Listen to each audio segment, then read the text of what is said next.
Parade came into my life. I took a cross country road trip in the summer of 2022, and I got an audition for Britt Craig. I got an audition for Big News, and I taped it. And I said to my agent, I knew this was just for the city center thing, and I said to my agent, I was like, I want to be a part of this in any way. Just let them know that like I want to do this concert. I love Parade. It's one of my favorite things. And then I got a call asking if I wanted to do Mr. Turner in the ensemble. And I was so glad I said yes. I mean, it was just such a beautiful, glorious six performances at the city center. And while we were there, they were like, Max, take a look at Leo. Yeah. And I was like, okay. And that was like for in a city center is the wildest timeline Hmm. thing ever. You're trying to put together you know, a beautiful representation of the show in absolutely zero time. Yeah. And so every like inch of time is mapped out amongst a bunch of different rooms Yeah. in that building. And so for one like 25-minute period, I went into a room with our associate and just sang all the Leo stuff, just in the event that God forbid something were going to happen. And then and then we got to do Parade at City Center, which just felt like, so, I mean, the production itself was just such a I was just so impressed by all the work that they had done before we came in there. Like Michael's lens on the piece was just so, I just thought, so well thought out. And Ben and Michaela and all of the supporting cast members, I was just like, I was a part of it, but I got to sit on stage and watch Yeah. it every night, and then I was right next to this 22-piece orchestra. And there was something unique about doing it in City Center, I felt, because that was like a an American, that's like feels like a very American venue in a way, if you Yeah. know what I mean. Hmm. um that I was just like, there is just something really special about that moment. And Jason was there conducting, so I was like, I Yeah. can die happy. Yeah. So the icing on the cake was that we got to revisit it and go to Broadway, and that was just the best thing ever. Yeah. Yeah. Well, can we talk about your first performance as Leo? Sure. Do you remember anything about it? I wrote in my journal, and I was like, I was so happy that I didn't black out. I feel like I was able to be present. And I owe so much of that to our production stage manager, Justin Mhm. Scribner, and his whole team, and our associate director, Emilio, and Michael himself, who actually came in and wanted to work with the understudies. Like, I felt so prepared. I had everything I needed to be set up for success that day. And but that was the wildest day of my life. I mean, as an understudy, having a planned performance is Yeah. such a gift. My Mhm. whole family flew in from Ohio, and pretty much everyone I've ever known was there in that house, and I felt like a rock star. And I also, there's something I have never played. That was my principal, well, it was almost my principal debut, like a week or two before I went on for Dorsey, which is Yeah. a whole other thing. But I hadn't, there hadn't been a moment in New York where I was really able to be like, yeah, I can really fucking do this. I can do this. Um, just like everyone else, about a decade into my time in the city, I'm like, I can stand in these in the spotlight of a leading man, and I can do this.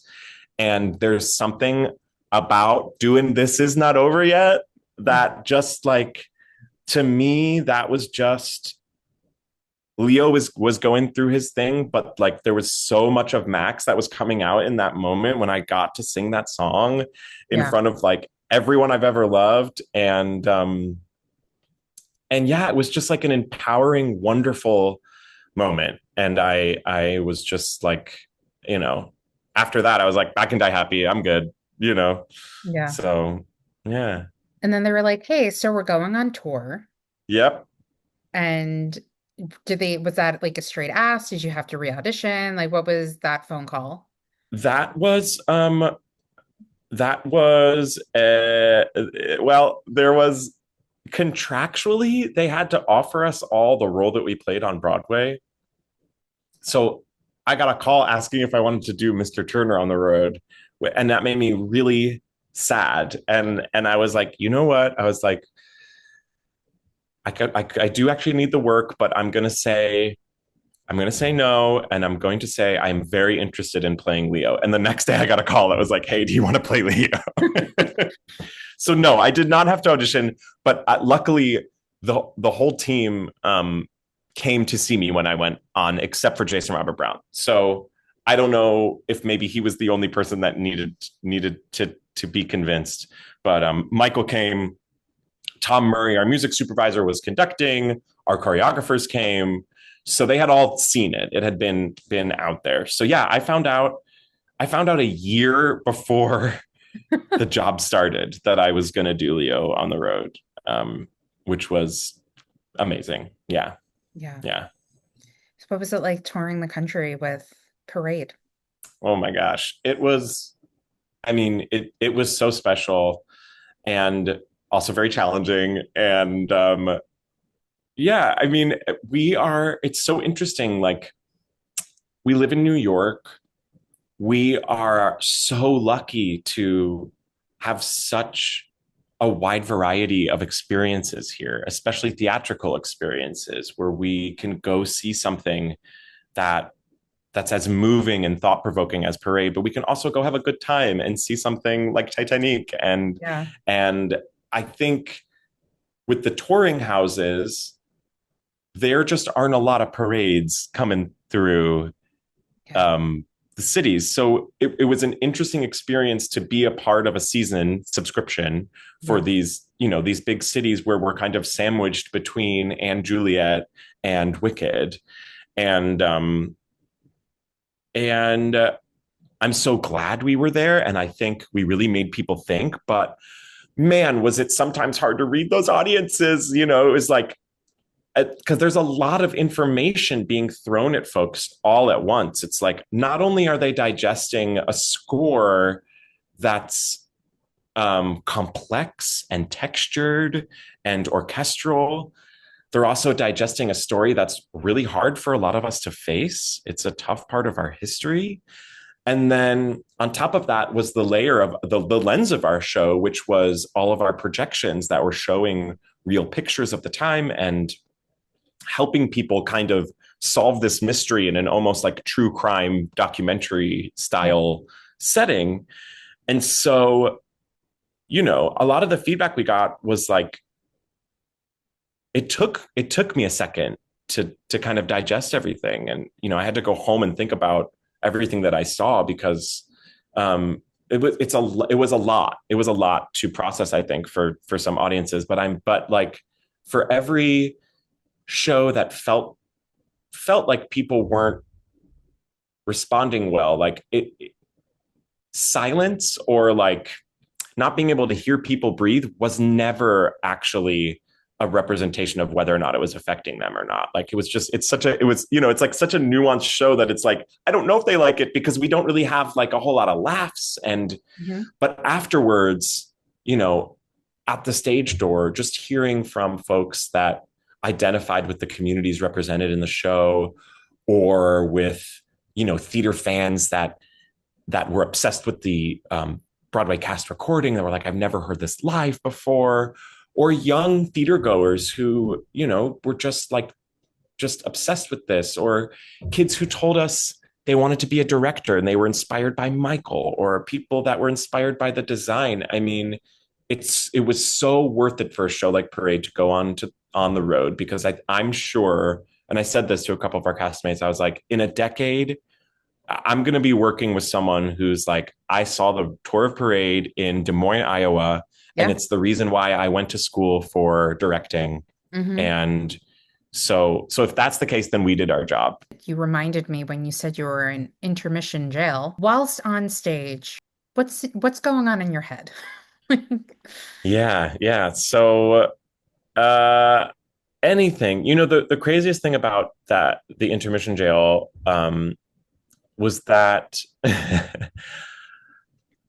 because of the rev up of the end of Act One, because of everything that's going on, and like whether or not I wanted to or not, like there were no like B shows in Mhm. Parade. Like once you're thrown into that story, I was in it. I couldn't really ever like mark it energetically because there's not a 75% Leo on trial finding out he's going to die. Sorry. Like Yeah. the stakes are just a little too high. So Mhm. for better or for worse, like putting myself through that mentally and somatically, whatever demons in my own life were chomping at the bit, the minute I got to that jail, it was like, oh, ha, ha, ha. I was like, hi, Max. You have 20 minutes of silence to just think about anything. Oh, we're gonna creep in and like find you. So it was wild. I was like, I'm luckily in therapy, but my therapist was just like, okay, I By the think way, everybody should be in therapy. yeah, we got So, to be in therapy. But my yeah. therapist was just like, Max, I want to grant you, a little bit of grace. Your character's going through this moment. So of course, the minute you lay down and take a breath, whatever like you are going through as Max is probably going to come right up to the surface. So there were a lot of things for me on that tour. Like right before I went on tour, I went through a pretty tough breakup. So for a while, it was my breakup, and yeah, that was something I spun out about a lot. Um, but there was a period where it was more meditative, and I think when I was tired, I would just like do some breathing exercises. Um, and then yeah, and then towards the end of the tour, I was spinning out about where I was going to live. I would need an apartment, and I was having an existential crisis about whether I was going to like try to move to the Hudson Valley or move back to Manhattan. So yeah, but cumulatively, I spent 3 days. If you add up the intermissions on the road, I spent 3 days in intermission jail. Did you Um, mathematically figure that out while you were in intermission jail? I did not. The stage managers did. Yeah.